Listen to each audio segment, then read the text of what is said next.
Hello student, question is given below are two statements.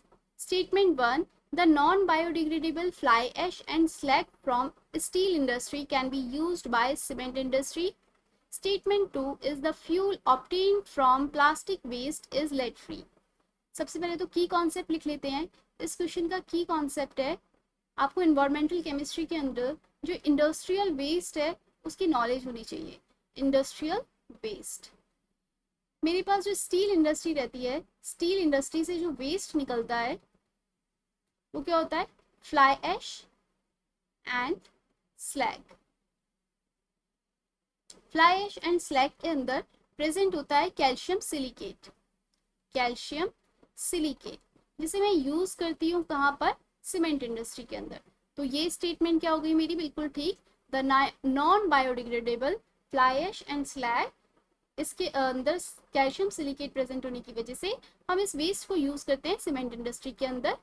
तो ये statement हो गई ट्रू. सेकंड स्टेटमेंट कह रही है the fuel obtain from plastic waste is lead free. कुछ टाइम पहले आईआईटी मुंबई में ये एक रिसर्च किया गया.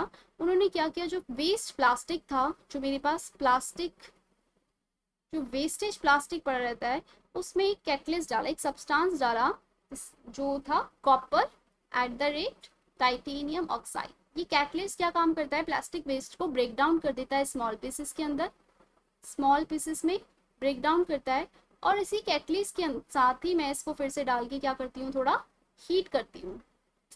बिल्कुल लो टेम्परेचर पे से हीट किया जाता है जिससे कि कन्वर्ट हो जाता है किसमें? ऑयल में, जिसको हम क्या बोलते हैं? Hydrocarbon oil.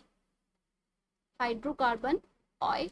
और ये जो ऑयल होता है हाइड्रोकार्बन ऑयल, ये मेरा ऑर्गेनिक कंपाउंड है एक तरीके से, और ये मेरा लेड फ्री रहता है. तो ये वाली स्टेटमेंट क्या है? Fuel obtain from plastic waste, जो प्लास्टिक से वेस्ट से जो मैं फ्यूल ऑब्टेन कर रही हूँ, हाइड्रोकार्बन ऑयल जिसका नाम है, उसे क्या है? वो मेरा लेड फ्री है. ये स्टेटमेंट भी क्या होगी? बिल्कुल ट्रू. तो हमारा करेक्ट ऑप्शन क्या हो गया? Option A. Both statement 1 and statement 2 are correct. Hope so ये आपको समझ में आया होगा.